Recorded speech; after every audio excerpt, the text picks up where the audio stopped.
2명이 숨지고 10여 명이 다친 어제 경부고속도로 버스 사고의 블랙박스 화면이 추가로 공개됐습니다.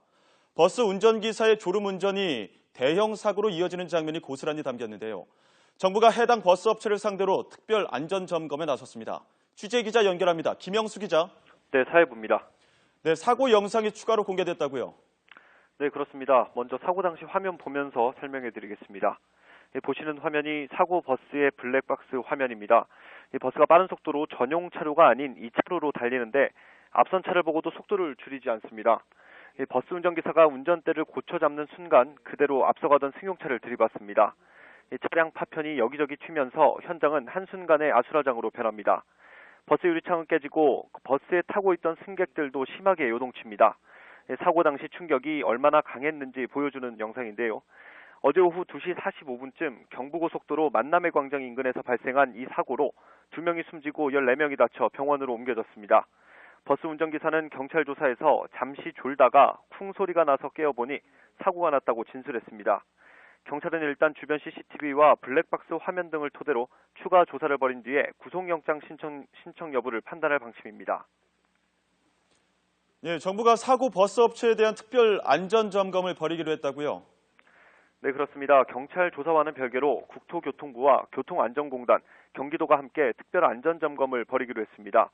국토부가 오늘 중으로 각 기관에 협조 공문을 보내고 현장 점검 일정을 조율할 예정인데요. 이르면 다음 주 수요일 오는 19일쯤 진행될 것으로 보입니다. 버스 업체에도 현장 점검 통지를 마쳤습니다.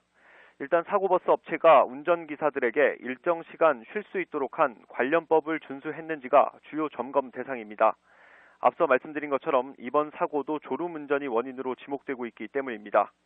사고가 발생한 어제 경기도 오산시청과 국토부가 버스 업체로부터 사고버스를 운전한 기사의 출퇴근 시간과 노선의 배차 간격 자료를 넘겨받았습니다. 현장 조사에서 위법 사항이 발견되면 버스 업체에 대해 사업 일부 정지나 과징금 처분이 내려질 예정입니다. 지금까지 사회부에서 YTN 김영수입니다.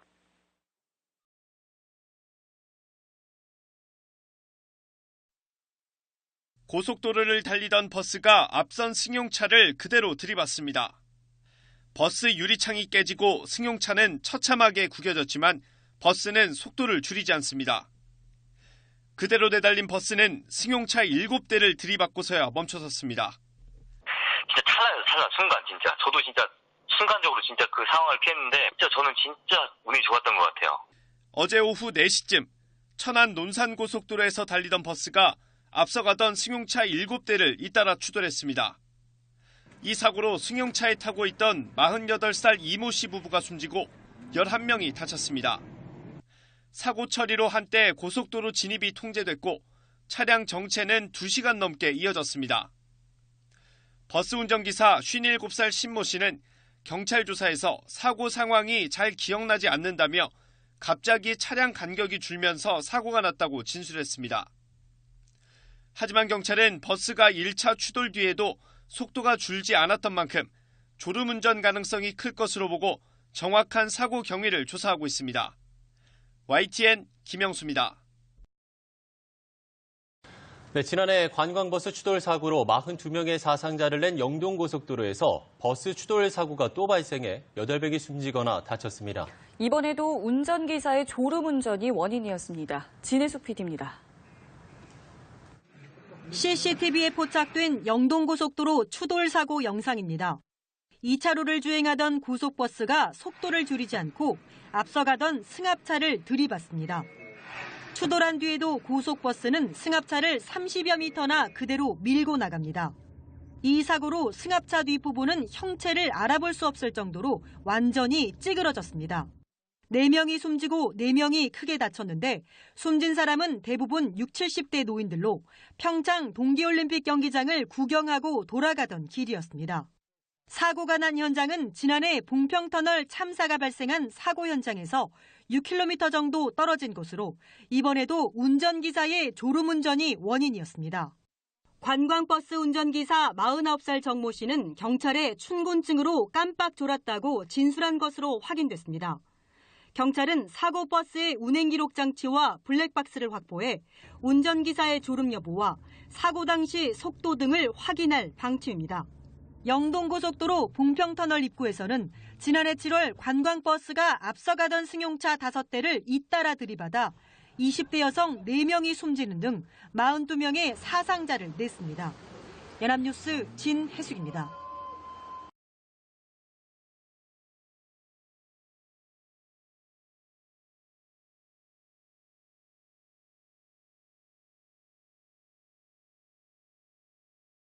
비극적인 고속도로 졸음운전 사고에 이어서 고속도로에서 또다시 의문의 버스 사고가 일어났습니다. 버스가 터널을 빠져나왔는데 나오자마자 갑자기 90도 방향을 꺾습니다.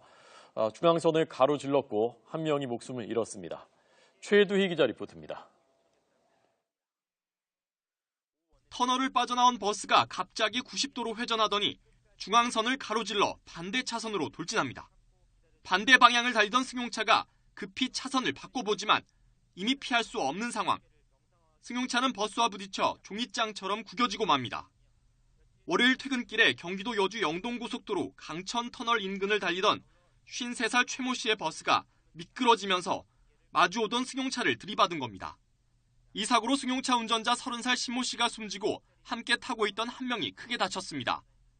버스에는 운전기사 최 씨와 승객 3명이 타고 있었지만 크게 다치진 않았습니다.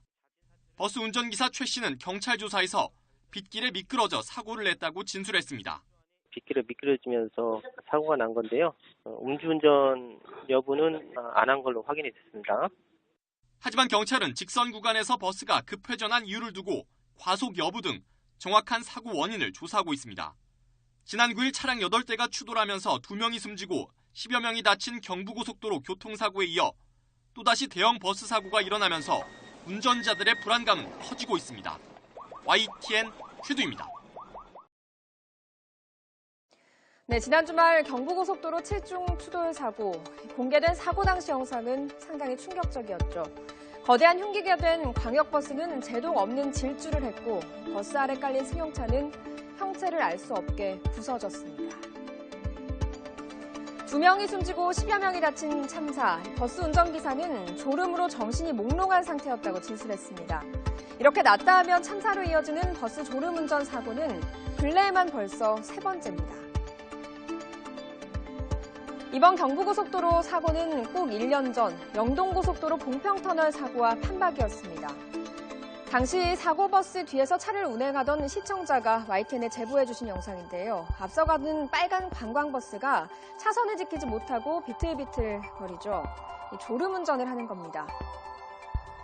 사고 당시 바로 버스 앞을 달리던 차량이 터널 진입 직전 차선을 바꾸는 순간 속도를 줄여야 할 버스는 속도를 줄이지 않은 채 그대로 달려오고요. 앞서 있던 차량을 달려오던 속도로 그대로 들이받았습니다. 버스와 바로 추돌한 승용차는 형체를 알아보기 어렵게 찌그러지고 말았습니다.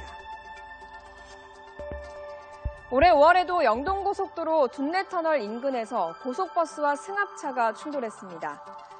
CCTV에 찍힌 사고 당시 영상을 보면 앞선 사고와 마찬가지로 버스는 앞차는 아랑곳하지 않고 속도를 내며 달려오고요. 결국 앞서가던 승용차를 강하게 들이받았습니다. 추돌한 이후에도 이 승합차를 20-30m 정도 더 밀고 갔는데 이 역시 졸음운전이 원인이었습니다. 지난 주말 경부고속도로 사고로 목숨을 잃은 부부는 석 달 뒤 태어날 손주의 얼굴을 볼 수 없게 됐습니다. 또 봉평터널 사고는 친구들과 여름 휴가를 떠나던 20대 여성 4명의 목숨을, 둔내터널 사고는 봄꽃을 보러 떠났던 같은 마을 노인 4명의 목숨을 앗아갔습니다.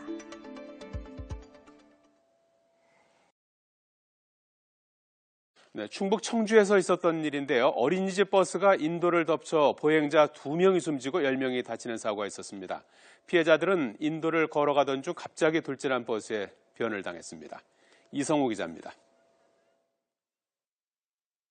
어린이집 버스 한 대가 중앙선을 넘어 빠른 속도로 도로를 역주행합니다.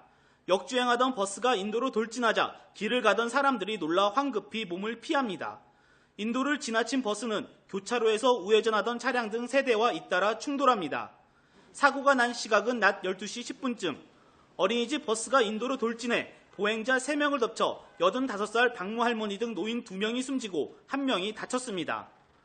역주행하던 사고버스는 인도로 타고 넘어가 보행자들을 친 뒤 길 건너편 도로에서 멈춰섰습니다. 또 버스와 차량에 탑승하고 있던 57살 김모 씨 등 9명도 다쳐 병원에서 치료를 받고 있습니다. 소리가 좀 크게 나니까 여기 있는 분들이 소리 때문에 몸 반응처럼 흩어졌는데 그중에서 목 흩어진 분들 이제 좀 나이대가 있으세요. 할머니 같은 분들 시셨거든요. 이 어린이집 버스는 등하교 시간에는 원아들을 태우지만 낮에는 다른 목적으로 사용돼 사고 당시에는 교회 신자 4명이 탑승하고 있었습니다. 사고 원인과 관련해 버스 운전사는 급발진 때문에 사고가 났다고 주장했습니다. 경찰은 운전사가 차량 결함을 주장하고 있어 정확한 사고 경위를 밝히기 위해 국립과학수사연구원에 정밀 분석을 의뢰할 계획입니다. YTN 이성우입니다.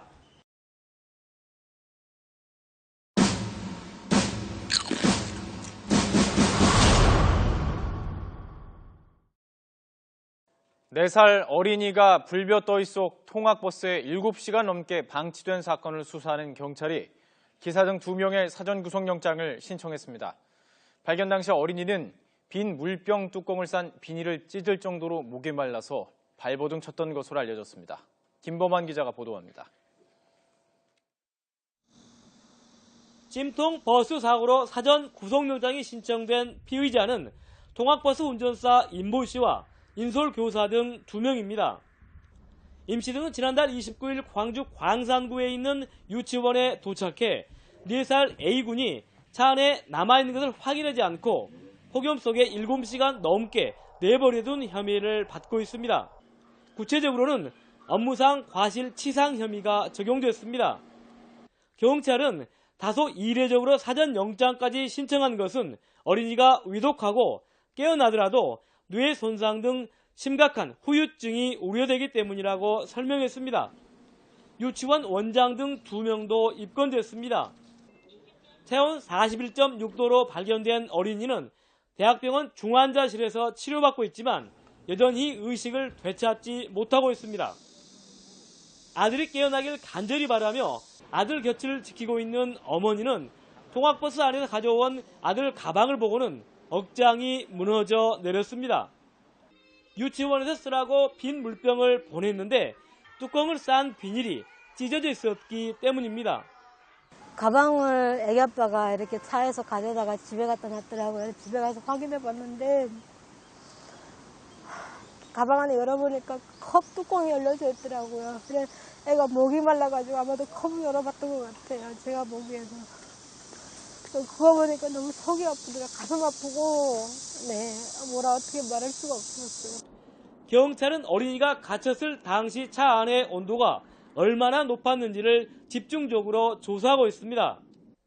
경찰은 이번 사건을 둘러싼 의혹을 낱낱이 파헤쳐 다시는 같은 일이 반복되지 않도록 자료를 남길 예정입니다. YTN 김범환입니다.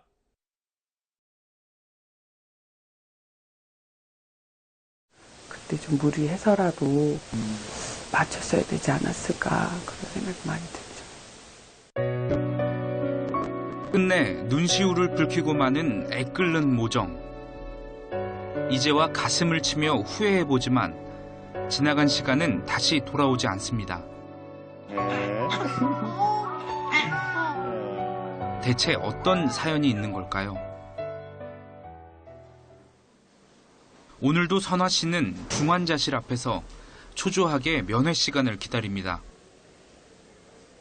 세상에서 가장 소중한 딸, 은우를 만날 수 있는 건 고작 하루 2번, 단 30분. 밤새 무슨 일이 생긴 건 아닐까? 벌써 4주째 매일 이곳에 왔지만 문 앞에 설 때마다 스며드는 불안감은 어쩔 수 없습니다. 언제쯤 중환자실에서 자유로워질 수 있을까? 그날이 오긴 할까? 고열로 입원해 있던 은우가 갑자기 중환자실로 옮겨진 건 지난달 17일. 추석맞이 준비로 한창 바쁠 시기에 선화 씨는 병원으로 출근 도장을 찍어야 했습니다. 이번에도 은우의 폐가 문제였습니다. 입원하고 이틀 만에 중환자실로 막 급하게 갔어요. 근데 워낙 은우가 이제 몸도 약한 데다 폐도 약한 데다 막 그게 급성으로 막 급하게 와버려가지고 거의 오른쪽 폐는 엑스레이에 나타나지 않았어요. 병명은 폐렴으로 인한 급성 호흡부전. 은우는 반쪽짜리 폐로 힘겹게 호흡을 이어갔지만 남은 폐마저 절반으로 쪼그라들면서 스스로 숨을 쉬는 것 자체가 어려워졌습니다. 결국 담당 의사로부터 도저히 받아들일 수 없는 말을 듣고야 말았습니다. 마음의 준비를 하라. 그 얘기 들으니까 갑자기 오늘 목소리도 생각 안 나고 얼굴도 생각이 안 나는 거예요. 너무 보고 싶은데 만나러 갈 수는 없는 상황이고. 건강하게 낳아주지 못했다는 죄책감. 하지만 선화 씨의 마음을 더욱 무겁게 짓누르는 것이 있습니다. 이룬둥이가 5번은 필수적으로 맞아야 하는 폐질환 예방접종을 한 번밖에 마치지 못한 것입니다. 어려운 형편이 발목을 잡은 것이죠. 100만 원 돈이 들어가거든요. 100만 원이 넘게 들어가요. 한 아이당. 예. 거의. 근데 그거가 5번. 네, 5번을 맞아야 된대요. 근데 그게 맞으면 효과가 한 달밖에 안 간대요. 폐가 약한 줄 알면서도 예방접종조차 해주지 못한 못난 엄마. 속죄할 길 없는 선화 씨는 그저 은우가 병실에서 빨리 그리고 건강하게 나와주길 바라고 또 기도할 뿐입니다.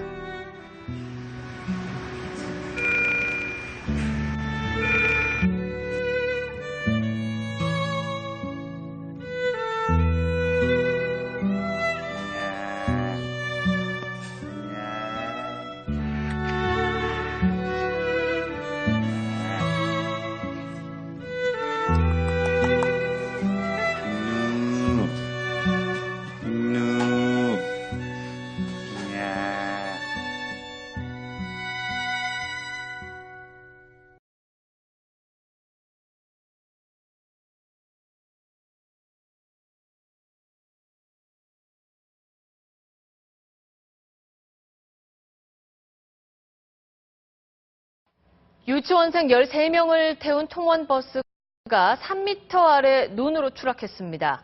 이 차는 종잇장처럼 구겨졌지만 이 안전벨트 덕에 다행히 아이들이 크게 다치지는 않았습니다. 김아영 기자입니다. 유치원 차량이 논바닥에 찌그러진 채 박혀 있습니다. 차량이 들이받으면서 난간도 떨어져 나갔고 아이들 가방과 학용품도 흩어져 있습니다. 오늘 오전 9시 반쯤 전북 완주의 한 도로에서 유치원 차량이 도로 옆 난간을 들이받고 3m 아래 논으로 굴러떨어진 겁니다. 6살 이모양 등 유치원생 13명과 차량 운전자, 인솔교사 등 모두 15명이 다쳤습니다. 딱 하더만 난간 받고 그냥 떨어지더라고요. 보니까 애기들 기사분이 한 명 끄집어내고 있더라고요. 저희 둘이 이제 내려가가지고 끄집어냈거든요. 유치원생들은 모두 안전벨트를 매고 있어서 차량이 뒤집어졌지만 큰 부상은 없었습니다. 경찰은 유치원 차량 운전사가 졸음운전을 하다 사고를 낸 것으로 보고 경위를 조사하고 있습니다. MBC 뉴스 김아연입니다.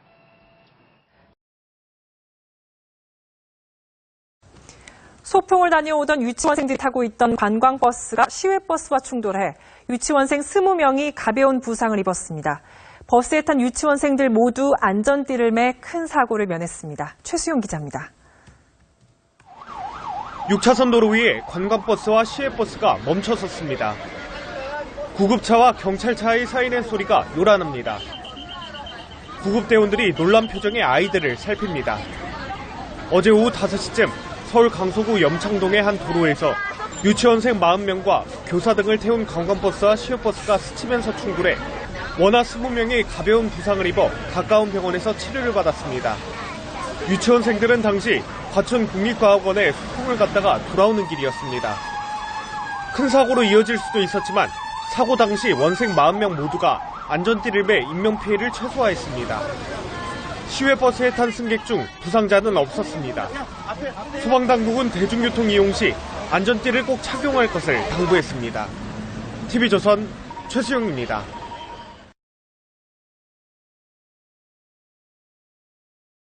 충북 영동의 한 성당 유치원에서 수녀 원장이 4살 아이를 내던지고 뺨을 때린 사건이 일어났습니다. 경찰은 유치원 CCTV를 확보해서 원장의 추가 학대 여부를 확인하고 있습니다. 정영재 기자입니다.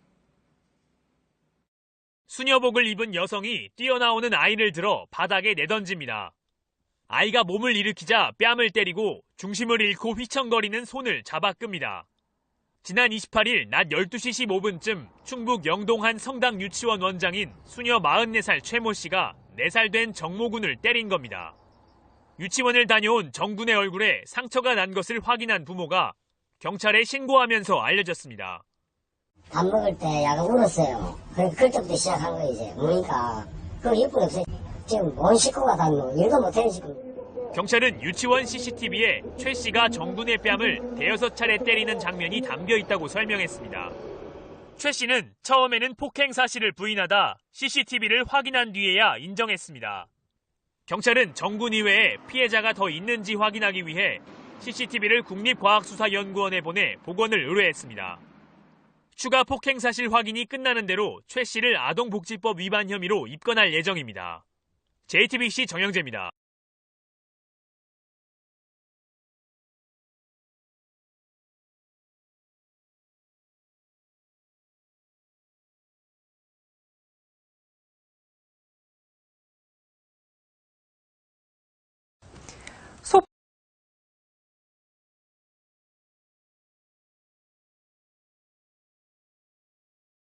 부산에서 어린이 21명을 태운 유치원 버스가 빗길에 넘어지는 아찔한 사고가 났습니다. 충격으로 버스가 찌그러질 정도였지만 안전벨트를 맨 덕에 크게 다친 아이는 다행히 없었습니다. 송선중 기자가 보도합니다. 유치원생을 태운 미니버스가 터널 안으로 들었습니다. 터널 안 노면은 약간 내리막길에 빗물에 젖은 상태. 시속 50-60km의 속도로 2차선을 달리던 버스는 갑자기 중앙선을 넘어 왼쪽으로 쏠리다 오른쪽으로 꺾어 배수구 벽을 들이받고 다시 왼쪽 벽에 부딪혀 넘어졌습니다. 빙판길에 차가 미끄러지는 그런 느낌을 받아가지고 진행 방향 우측에 있는 터널의 벽면을 받고 그리고 우존도 됐답니다. 사고 순간 버스 안은 어린이들의 울음소리로 아수라장으로 변했습니다. 사고를 목격한 시민 10여 명이 급히 사고버스로 달려갑니다. 이어 버스 뒷문 유리창을 깨고 어린이들을 구한 뒤 안전구역으로 대피시켰습니다. 사고 당시의 충격으로 버스 앞면은 크게 찌그러지고 옆면은 구멍이 뻥 뚫렸습니다. 차 안에는 5, 6세 유치원생 21명과 운전자 76살 김모 씨, 인솔교사 1명이 타고 있었습니다. 하지만 2명만이 이마와 귀 등에 찰과상을 입었을 뿐 다행히 크게 다친 어린이는 없었습니다. 모두 안전벨트를 맨 덕분이었습니다. 유치원생들은 전부 다 안전벨트를 다 착용시켜가지고 출발해가지고 마침 부상자가 2명밖에 없었습니다. 경찰은 운전 미숙과 차량 결함 등의 가능성을 놓고 사고 원인을 조사하고 있습니다. SBS 송승준입니다. 통학버스를 탄 4살 어린이가 35도가 넘는 폭염에 8시간 동안이나 차 안에 방치돼서 충격을 주고 있습니다. 아이는 발견 당시 체온이 40도를 넘는 열사병 증세를 보였고 현재까지 의식불명 상태라고 합니다. 진혜숙 PD입니다. 광주의 한 유치원 통학버스 안에서 4살 A군이 발견된 것은 29일 오후 4시 30분쯤.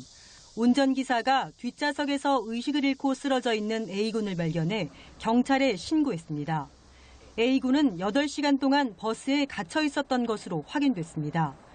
발견 당시 A군은 체온이 40도를 넘는 열사병 증세를 보여 대학병원으로 옮겨져 치료를 받고 있지만 현재까지 의식이 없는 상태입니다.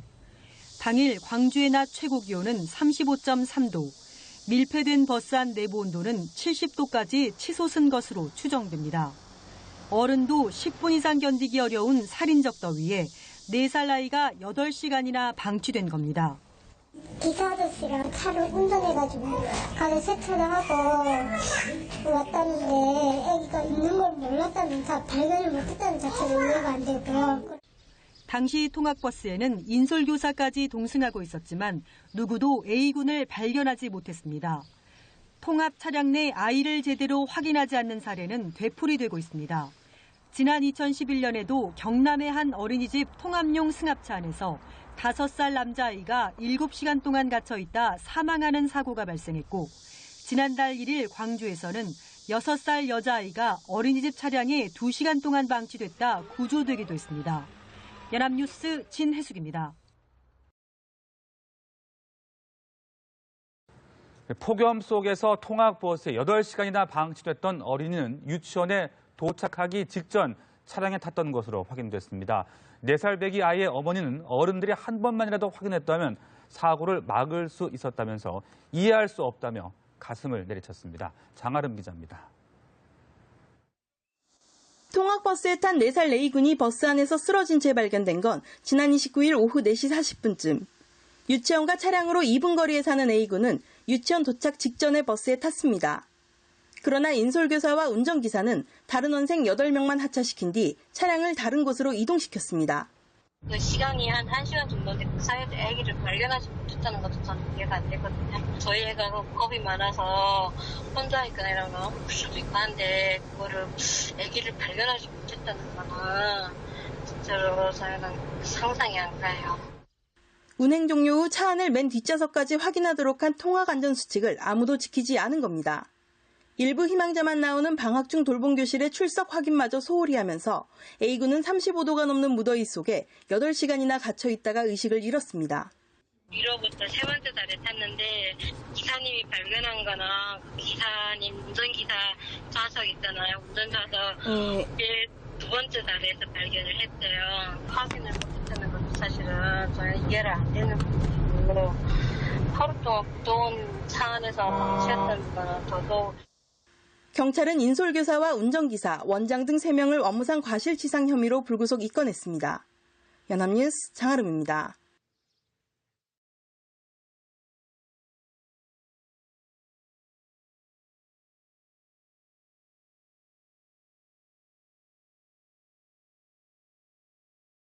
유치원 통학 차량 안에 4살 어린이를 방치해 의식불명에 빠뜨린 사건 일부 피의자들의 사전 구속영장이 신청됐습니다. 피의자들이 혐의를 인정해 수사는 속도를 내고 있지만 피해 어린이는 아직까지 깨어나지 못하고 있습니다. 네, 취재기자 연결합니다. 나연호 기자. 예, 광주입니다. 예, 이번 사건의 경찰 수사가 막바지에 접어들었군요. 네, 그렇습니다. 우선 경찰은 불볕더위 속 통학버스에 4살 어린이를 갇히게 해서 의식불명에 빠뜨린 피의자 2명의 사전 구속영장을 신청했습니다. 인솔교사 28살 정모 씨와 버스기사 51살 임모 씨입니다. 어린이의 상태가 위중하고 깨어나더라도 후유증이 심각할 것으로 예상되는 점 등을 들어 영장을 신청한 것으로 알려졌는데요. 인원 점검이나 차량 내부를 확인해야 할 직접적인 의무가 있는 피의자에 대해서만 구속영장을 신청하기로 한 것으로 보입니다. 경찰은 또 유치원 원장 52살 박모 씨와 주임교사 34살 이모 씨도 함께 입건했습니다.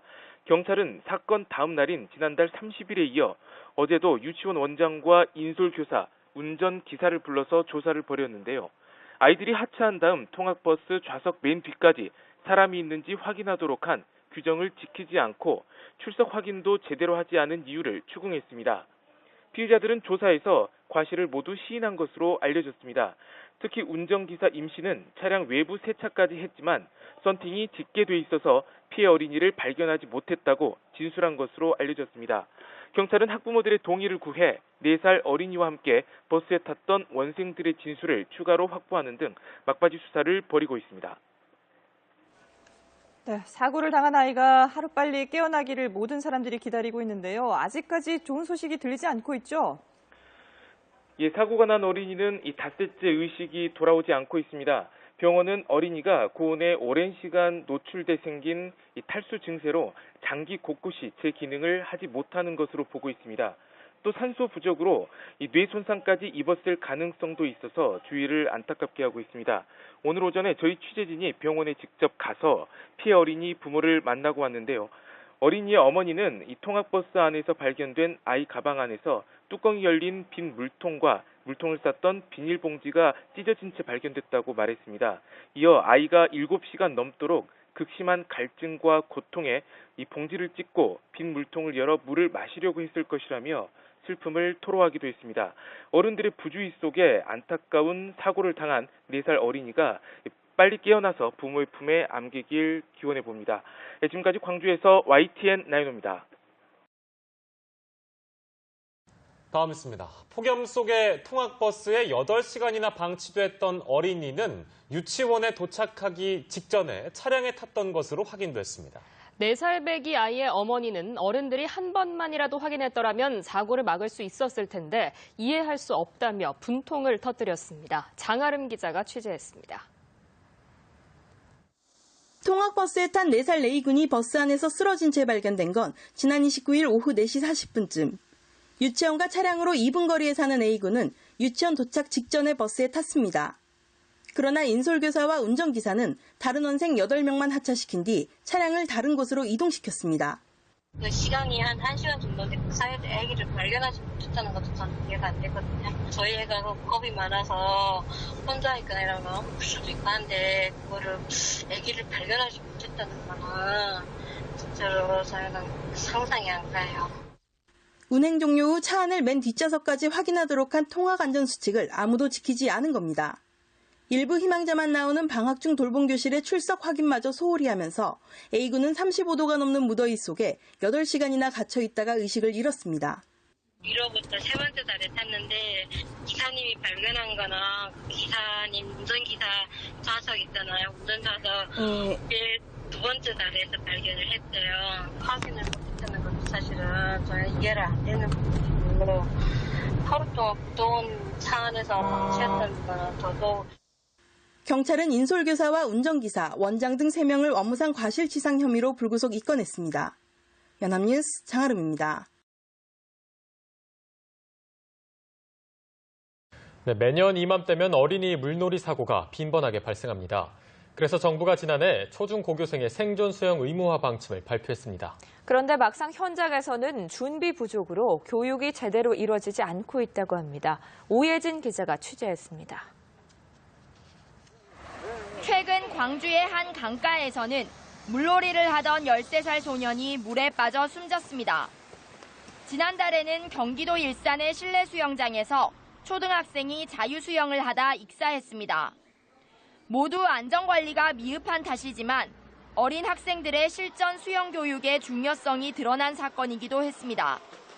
교육부는 이런 사고를 방지하기 위해 지난해 초중 고교생을 상대로 생존 수영 교육 의무화 방침을 발표했습니다. 그러나 정부 방침 발표 이후 1년 5개월이 지난 지금 현장에서 크게 달라진 점은 없었습니다. 전국 6천여 곳의 초등학교 중 수영장이 있는 학교는 76곳으로 불과 1.3%입니다. 일선 학교들은 수영장 확보에 어려움을 호소합니다. 부지도 문제죠. 왜냐면 학교들이 그렇게 부지가 많지 않잖아요. 부지가 있다면은 그다음에 이제 예산이죠. 당연히 그 많은 돈을 몇십억 원을 돈이 어디서 나겠어요. 교육의 질도 문제입니다. 강습 같은 느낌이 들고 정말 참다운 생존 수영은 아닌 것 같아요. 강사분들한테나 그 선생님들 또 아이들한테도 그런 생존 수영 방법에 대한 구체적인 설명이라든가 교육이 좀 이루어지고 그다음에 강습을 했으면 좋겠습니다. 어린이들의 수영이 놀이가 아닌 생존 기술이어야 한다는 인식 속에 관계 당국의 더욱 적극적인 자세가 필요해 보입니다. 연합뉴스 TV 오예진입니다. 세월호 사고 이후 각급 학교들은 생존 수영을 교육하고 있는데요. 정작 수영장 시설 문제로 교육이 이루어지지 못하고 있습니다. 무엇이 문제인지 류재일 기자가 취재했습니다. 최근 개장한 천안의 한 수영장. 성인들만 수영을 하고 어린이들은 보이지 않습니다. 세월호 사고 후 유아들과 어린이를 대상으로 생존 수영 교육을 실시해야 하지만 수영장 바닥이 깊어 교육을 제대로 못하고 있습니다. 유아나 어린이들이 수영을 하려면 60cm에서 1m 정도의 수심이 필요하지만 이곳 수영장 수심은 2m. 바닥에 플라스틱을 깔아 수심을 낮게 한 뒤 생존 수영 교육을 실시할 수 있지만 구입 비용이 엄청납니다. 또 이물질들이 끼고 심지어 물속에서 이음새가 풀리면서 부산에선 사망 사고까지 발생해 그마저도 못하고 있습니다. 2m라서 수심 안전판을 설치를 하긴 했는데요. 수심 안전판을 설치를 해도 1.2m예요. 낮은 데가.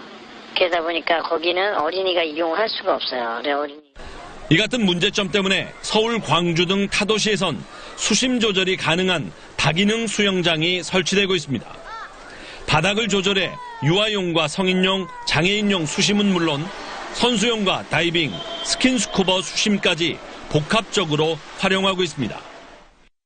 수영의 인구도 급증하고 있는데 수심 조전풀을 이용한다면 안전하고 효율적으로 다양한 운동 프로그램을 진행할 수가 있을 것 같습니다. 충청 지역에서 앞으로 1년간 건설되는 수영장만 10여 곳. 다양한 연령층이 복합적으로 사용할 수 있는 다기능 수영장을 건설해야 한다는 목소리가 커지고 있습니다. TJB 유재일입니다.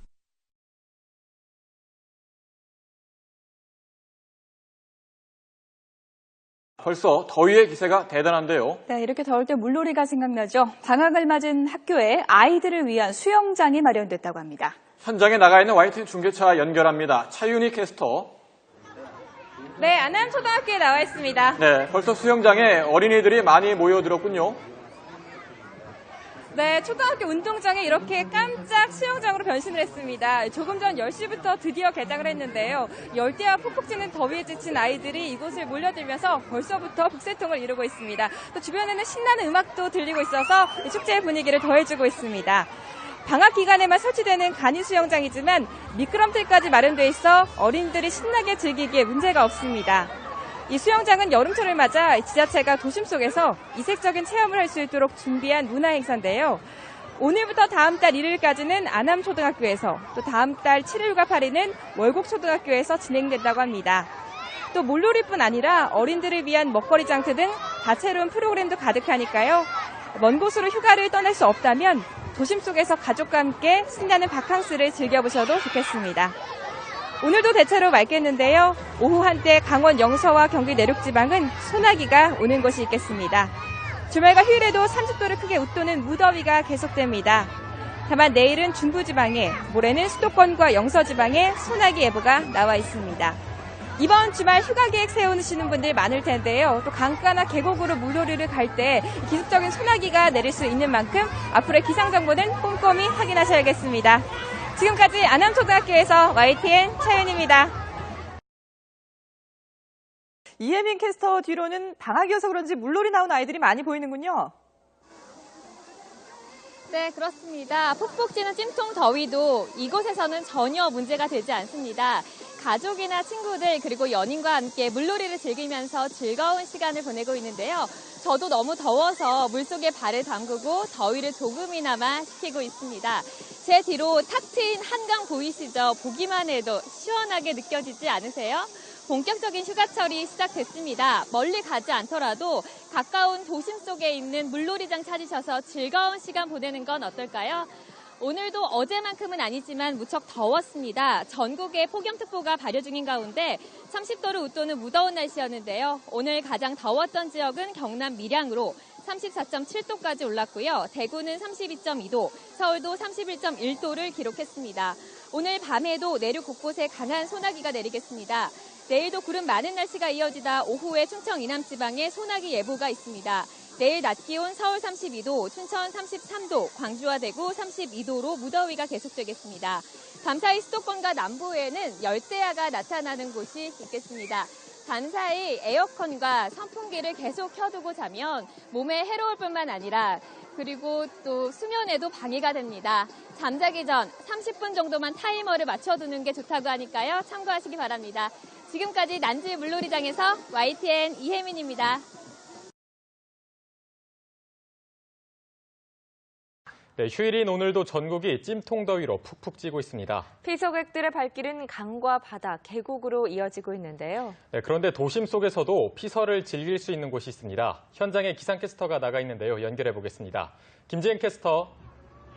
네, 오늘도 숨이 턱턱 막히는 찜통 더위가 이어지면서 여기저기 피서 떠나시는 분들 많을 텐데요. 멀리 가실 필요 없을 것 같습니다. 제가 나와 있는 이곳 뚝섬 한강공원에는 워터 슬라이드를 즐길 수 있는 행사가 진행되고 있습니다. 지금 아침부터 어른 아이들 할 것 없이 많은 시민들이 오셔서 시원한 물줄기 속을 내달리고 있습니다.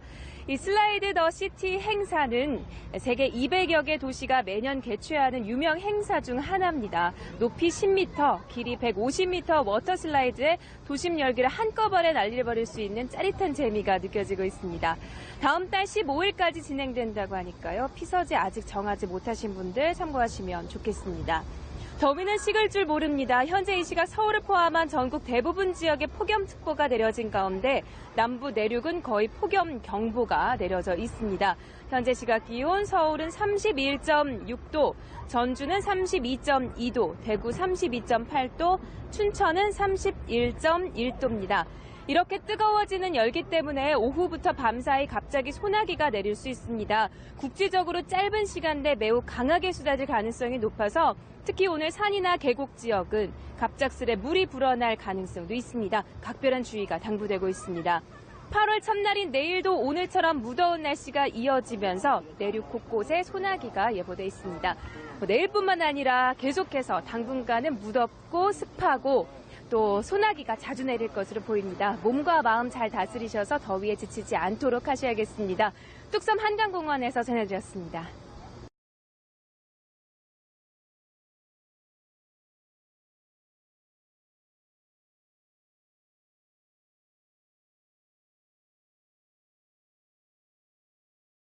다음 있습니다. 폭염 속에 통학버스에 8시간이나 방치됐던 어린이는 유치원에 도착하기 직전에 차량에 탔던 것으로 확인됐습니다. 4살배기 아이의 어머니는 어른들이 한 번만이라도 확인했더라면 사고를 막을 수 있었을 텐데 이해할 수 없다며 분통을 터뜨렸습니다. 장아름 기자가 취재했습니다. 통학버스에 탄 4살 레이군이 버스 안에서 쓰러진 채 발견된 건 지난 29일 오후 4시 40분쯤. 유치원과 차량으로 2분 거리에 사는 A군은 유치원 도착 직전에 버스에 탔습니다. 그러나 인솔교사와 운전기사는 다른 원생 8명만 하차시킨 뒤 차량을 다른 곳으로 이동시켰습니다. 그 시간이 한 1시간 정도인데 그 사이에 아기를 발견하지 못했다는 것도 저는 이해가 안 되거든요. 저희 애가 겁이 많아서 혼자 있거나 이러면 아플 수도 있고 한데 그거를 아기를 발견하지 못했다는 거는 진짜로 저희는 상상이 안 가요. 운행 종료 후 차 안을 맨 뒷좌석까지 확인하도록 한 통학안전수칙을 아무도 지키지 않은 겁니다.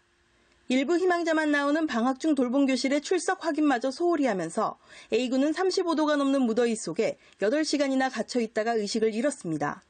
1호부터 3번째 달에 탔는데 기사님이 발견한 거는 기사님 운전기사 좌석 있잖아요. 운전좌석 네. 2번째 달에서 발견을 했어요. 확인을 못했다는 것도 사실은 저는 이해를 안 되는 부분이고 하루 동안 무더운 차 안에서 방치했다는 거는 더더욱. 경찰은 인솔교사와 운전기사, 원장 등 3명을 업무상 과실치상 혐의로 불구속 입건했습니다. 연합뉴스 장아름입니다.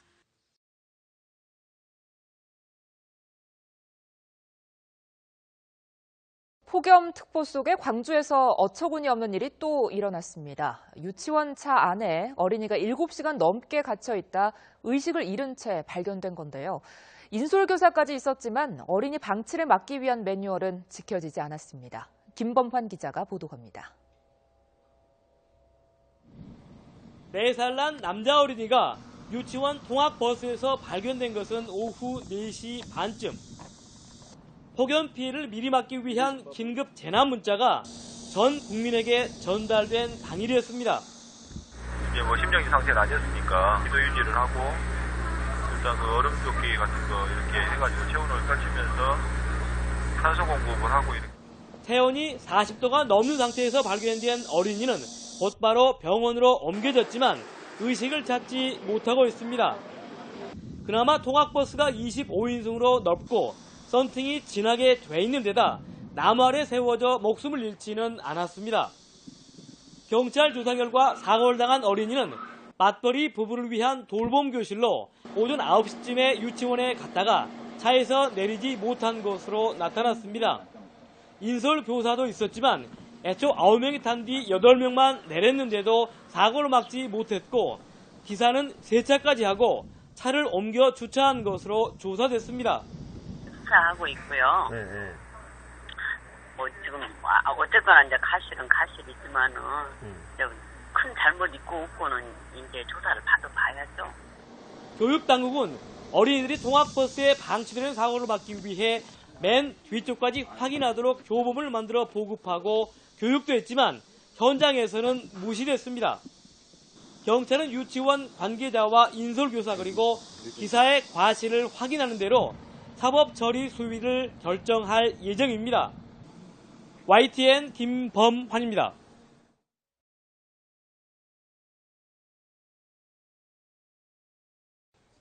자, 이 사건을 듣고 안타까워하신 분들이 많은데요. 양지열 변호사와 함께 알아보겠습니다. 네, 안녕하세요. 들어보니까요, 이 버스 안에 인솔 교사도 있었고 운전 기사도 있고 세차까지 했다고 그러는데요. 이 어린아이가 있었다는 사실을 모르고 갈 수가 있나요, 이게? 상식적으로 좀 받아들이기 힘든 상황인데요. 아마도 이 돌봄 교실이라고 하는 것이 방학 기간 동안에 그 맞벌이 부부들을 위해서 특별히 운영되는 그런 과정이었다 봅니다. 정규적인 과정이 아니었다 보니까 평소에 운행하던 학생들의 숫자, 원아들의 숫자가 좀 달라졌을 가능성이 있고, 물론 제가 이게 그렇기 때문에 용납할 수 있다는 얘기는 아니고요. 그런 점이 이유가 돼서 조금 더 소홀했던 게 아닌가. 특히 지적하신 것처럼 세차를 할 정도면 차 안에 누가 있는 것을 쉽게 찾을 수 있었다고 보이는데 뭐 아이는 있기 때문에 아이가 잠들었다거나 아니면 아이들이 장난치면서 일부러 숨을 수도 있지 않습니까? 그러니까 그런 점까지 조금 더 철저히 해야 된다는 걸 어떻게 보면 이번 사고가 알려준 거겠죠. 이 아이들 수가 많은 것도 아니고 9명밖에 없었다고 하고, 또 광주시 교육청에서는 통학버스 운영 매뉴얼까지 만들었는데 이걸 무시했다는 건 좀 문제가 있다는 거 아닙니까? 사실 그런데요. 아이가 9명이면 굉장히 많은 겁니다. 우리 이렇게 길에 다닐 때도 보면 또 3, 4살 아이들 막 3, 4명은 돌아다니면 정말 정신이 하나도 없다는 얘기 하지 않습니까? 그 정도로 9명은 꽤 적은 숫자는 아니고 많은 숫자인데, 그러면 그 많은 숫자의 아이들을 관리하려면 그냥 뭐 교육청에서 매뉴얼 만들어가지고 뒷자리까지 다 챙겨라 이렇게만 해서는 안 되는 거고, 유치원 버스 내에서 역할 분담이 있어야겠죠. 아이가 내릴 때는 또 유치원 교사 입장에서는 아이들이 내리고 있는데 뒷자리만 보고 있을 수는 없는 노릇이니까, 내릴 때는 누가 관리를 하고 그다음에 남아있는 건 누가 관리를 하고 그 사이 중간 관리는 누가 하고, 뭐 인원이 들어갈 때 차 인원이 몇 명인지 이것을 뭐 이렇게 표시할 수 있는 그런 거 있다든가 조금 더 구체적으로 만들었어야 하죠. 그러니까 저희가 지금 그 통학버스 매뉴얼 보고 계시는데, 운행을 마친 뒤에는 차 안을 맨 뒷좌석까지 반드시 확인해서 어린아이가 혼자 통학버스에 남지 않도록 해야 한다. 이렇게 광주시 교육청의 운영 매뉴얼은 저렇게 돼 있단 말입니다. 매뉴얼은 그렇게 돼 있는데 말씀드린 것처럼 9명의 아이들이 갑자기 뭐 2~3명이 뛰어간다 그러면 유치원 교사는 그 아이들을 쫓아갈 거 아닙니까? 그러면 남아있는 아이들을 뒤돌아본다는 게 미리 사전에 약속을 해서 나는 이 아이들을 먼저 데려갈 테니까 남아있는 아이 기사분이 혹시 마지막 점검을 해주십시오. 이런 식의 그게 성립이 안 돼 있으면, 기능적으로 역할 분담이 안 돼 있으면 뭐 이런 사고가 또 일어나지 말라는 보장이 없는 거죠. 그 선생님, 운전기사, 그리고 유치원 책임 관계자분들 뭐 실수였지만 어찌됐든 불구속 입건이 됐단 말입니다. 그렇습니다. 어떤 처벌을 받게 되나요? 일단은 아이의 상태에 따라서 많이 달라지게 될 텐데요. 이 세 분 다 법적으로 분명히 어린아이들을 보호해야 될 의무가 있는 그런 위치에 있습니다. 그렇기 때문에 이제 엄상 과실치상 정도의 책임을 질 수밖에 없지 않을까 싶습니다. 뭐 교통사고를 물리적으로 일으킨 거나 마찬가지거든요, 사실은. 이런 사고가 지금 계속 반복되고 있는데, 이게 광주에서 발생한 건데 광주에서만 최근 4개월 동안 3건이나 이런 안전사고가 발생했는데 왜 반복된다고 보시는지. 이게 꼭 지역적인 문제는 아니겠죠. 우연히 광주 지역에서 많이 일어난 것이긴 한데 말씀드린 어떤 기능적 역할 분담이 왜 안 될까요? 그거는 아마도 자신들이 맡고 있는 일 자체가 얼마나 중요한 일인가에 대한 도덕적인 의식 부족도 있겠지만, 그만큼의 또 지원이라고 해야 될까? 항상 우리 안전사고가 일어나면 안전 비용에 관한 투자가 과연 있었냐라는 걸 하고 봐야 하는데, 최근에 어린이집 통학버스 같은 경우도 그냥 외주업체에게 주다 보니까 비용 위주로만 따지는 거고, 기사분들이 저런 아이들의 안전이나 이런 것까지 충분히 챙길 수 있을 만큼의 뭐 책임에 더해서 권리라든가 아니면 그런 부분에 관한 뭐 비용이라든가 이런 것도 신경을 써야 되는데, 그런 거 부분이 혹시 소홀히 하고 있지는 않은지도 점검을 해봐야겠죠. 저희가 지금 그래픽으로 광주 쪽 4월 6일, 6월 1일, 그다음에 7월 29일 이렇게 3개가 지금 잇따라 일어났는데요. 이 지난해부터 이른바 세리미법이라고 해서 이게 강화가 되지 않습니까? 그런데도 이렇게 계속 개선이 되지 않고 이런 사고가 반복이 되는 이유를 어떻게 봐야 될까요? 일단 이게 이 체계를 안 잡혀놓다 보고 좀 정말 주먹구구식으로 우리가 사고가 이런 부분에서 일어나면 여기를 막아야 된다. 속된 말로 땜빵한다는 표현 쓰지 않습니까? 그런 식으로 대응을 하다 보니까 세리미법이 나온 이유는 아이들이 차에서 내려서 뒤에 있다거나 앞에 있을 때 기사분들이 승하차를 잘 모르고 그냥 차를 출발시키는 바람에 일어나는 교통사고를 막고자 하는 게 세리미법이었거든요. 그 부분에서 계속해서 강조를 하다 보니까 이제는 아이가 버스에 남아있는 부분을 또 신경을 미처 못 쓰는 거죠. 그러니까 이걸 전반적으로 봐서 아이의 안전을 위해서는 처음부터 끝까지 어떤 일들이 있어야 되는가를 다 봐서 그걸 가지고 이 계획을 세워야 되는데 아이들이 차에서 내리다가 다친다. 그것만 자꾸 신경을 쓰니까 이제는 차에 남겨지는 아이들이 또 생기는 거죠. 그래서 말씀드린 것처럼 전반적으로 안전 비용 문제에서 안전점검 차원에서 접근을 해야 한다는 거죠.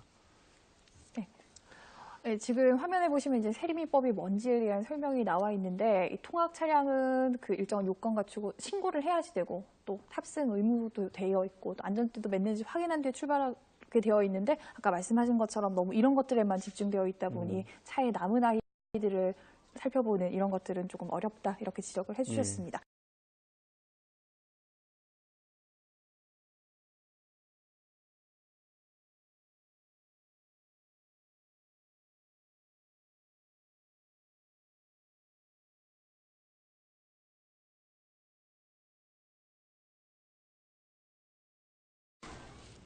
네, 이런 불볕더위 속에 유치원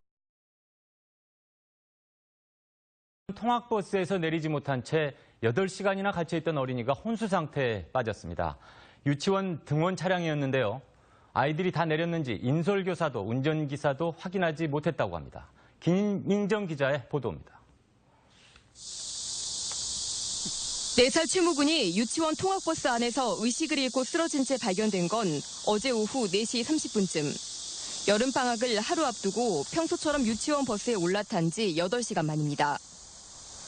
운전석에서 내려가지고 출입문 쪽으로 가니까 애기 신발이 보이더라고. 그래서 들어가가지고 보니까 애기가 뒤에 쓰러져가지고. 앞서 임솔교사가 유치원에 도착해 8명의 어린이를 데리고 버스에서 내렸지만 최근은 챙기지 못했습니다. 운전기사 역시 30여 분간 차량을 세차한 뒤 인근 도로에 주차할 때까지 최군이 남아있는지 몰랐습니다. 차에 내리지 않은 어린이가 있는지 확인하도록 한 통학 안전수칙은 지켜지지 않았습니다. 아이가 차량 안에 있던 당시 외부 온도는 최고 35도 이상으로 치솟은 가운데 폭염주의보가 폭염경보로 확대되면서 불볕더위가 절정에 이른 상황이었습니다. 장시간 밀폐된 버스 안에서 탈진한 채 발견된 최군은 대학병원 중환자실에서 치료 중이지만 의식을 되찾지 못하고 있습니다. 진짜 갇혀가지고 거기서 더워서 밤낮 뛰다가 진짜 기술은 장성이 안 갔어요. 경찰은 유치원 교사와 운전기사 등을 상대로 자세한 경위를 조사한 뒤 업무상 과실치상 혐의로 입건할 방침입니다. MBC 뉴스 김민정입니다.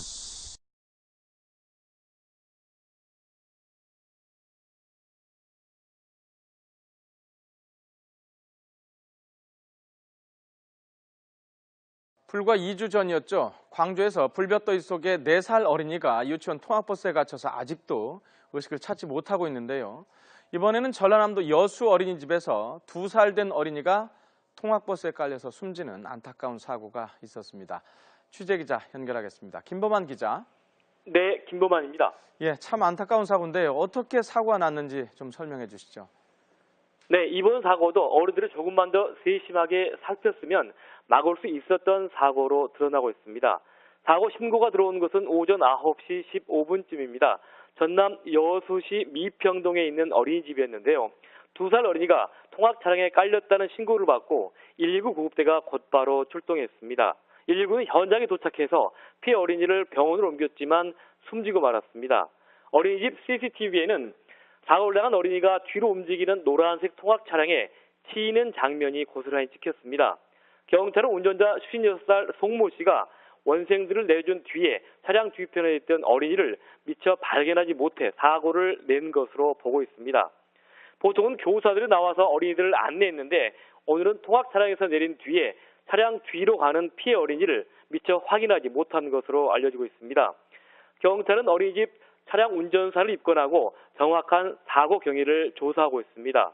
전남 여수시청도 경찰 조사 결과를 토대로 해당 어린이집에 대한 행정 처분을 내릴 예정입니다. 지금까지 YTN 김범환입니다.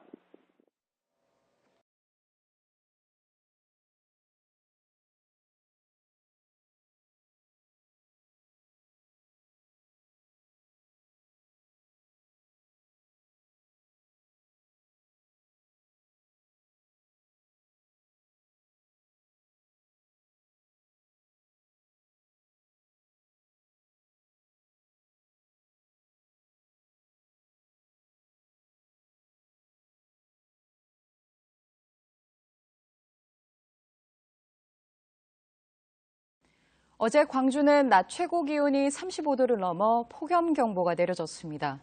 이 폭염 속에 유치원생이 7시간 넘게 통학버스에 갇히는 안타까운 사고가 발생했습니다. 아이는 지금까지도 의식불명 상태인데요.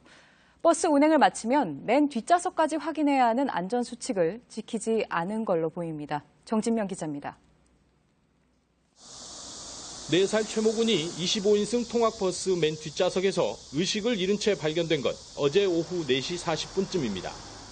발견 당시 최군은 42도의 고열과 함께 열사병 증세를 보였습니다. 낮 최고 기온이 35도가 넘는 불볕더위 속에 7시간 넘게 밀폐된 버스 안에 방치된 겁니다. 최군은 발견 즉시 대학병원으로 옮겨졌지만 아직도 의식을 찾지 못하고 있습니다. 물 한 모금도 못 먹고 밥도 못 먹고 그냥 거기서 그렇게 있다고 생각하면 좀 상상만 해도 진짜 소름 끼쳐요, 진짜.